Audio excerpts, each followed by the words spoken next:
Have you ever sat there and just wondered what a private island really costs? I mean, we're about to go on a wild ride, exploring the entire spectrum, starting at just a single dollar and going all the way up to a jaw-dropping $250 million.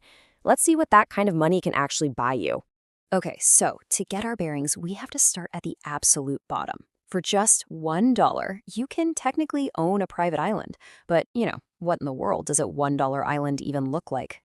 Well, for your dollar, you get, drumroll please, an old toilet, a random pile of bricks, and some wooden poles sticking out of the water.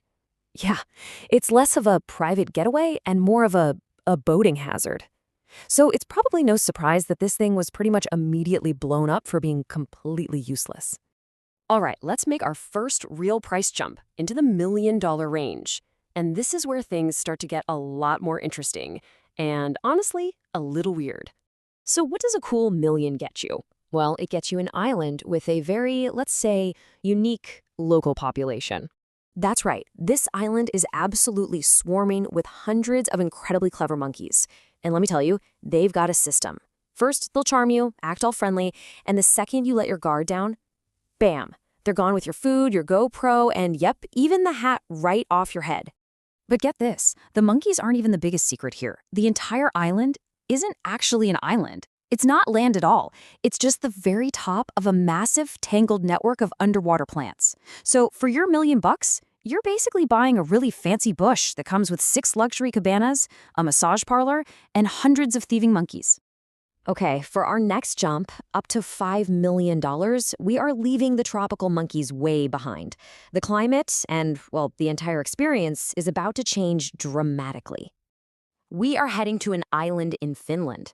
This place is so cold that for a huge chunk of the year, the entire lake around it freezes completely solid, which of course means you need a pretty cool way to get there. You're not taking a boat, you're taking a hovercraft. For $5 million, you're getting a seriously breathtaking Arctic adventure. You get to stay in these futuristic, self-heating, floating huts. You get a front row seat to the northern lights. You can ride an actual dog sled across the frozen lake. Oh, and the whole time, you get unlimited 5-star food. Not bad. Okay, let's just take a quick breath here and look at how far we've come. We've gone from an old toilet to an army of thieving monkeys to a private Arctic wonderland. And believe it or not, the next jump is even crazier. Right. We are now officially entering a totally new tier. The price of this next island alone is more than all the other ones we've seen combined.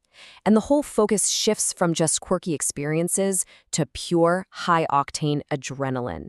This is where you're not just buying a place to stay, you're buying an entire arsenal of adventure.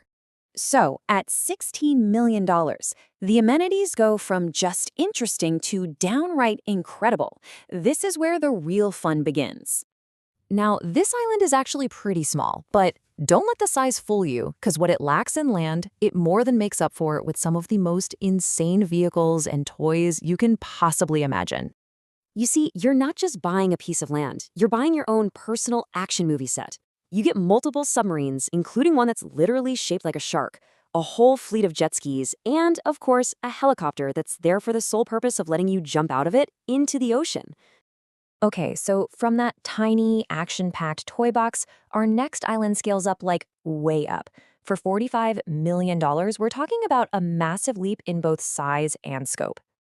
Just to give you an idea of the scale we're talking about here, the walking path, just the path from the dock to the main house, is longer than the entire $16 million island we just looked at, the whole thing.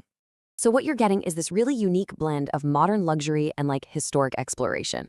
You've got this gorgeous central mansion with a private chef, sure, but you can also hop in an off-road vehicle, tear through a massive jungle, and go explore actual ancient village ruins on the other side of the island. And now we've arrived at our final 2 islands. This is where the prices just become, well, they become truly astronomical, and the entire concept of luxury just gets completely redefined. For $150 million, you get way more than just an island. This is a completely self-sufficient, eco-friendly private sanctuary that took over 4 decades to build. It's got exotic animals, 8 different luxurious mega mansions. I mean, it's a world unto itself. And if you want to understand the level of service we're talking about, Just look at this staff-to-guest ratio. It's insane. For every one guest on the island, there are 10 dedicated staff members. 10 to 1. The reality of that service is almost absurd. It's like you're not just playing a game of pool. You're playing pool with your own personal hype crew of 10 people cheering you on. It's a completely different plane of existence. But as incredible as having your own personal hype crew is, we are about to take one last massive leap in price to an island that costs a cool $250 million. And this is what $250 million gets you. It's not just a house, it's your own private amusement park. We're talking over 100 jet skis, 5 gigantic pools, and the single tallest water slide in all of North America. And to keep just 4 guests safe, there are over 100 lifeguards on duty. The scale of it is just unimaginable. So, wow. We've gone from a $1 pile of bricks to a $250 million private theme park. It really leaves you with one final thought, doesn't it? After seeing all this, when you can afford literally anything, what's the real difference between price and value?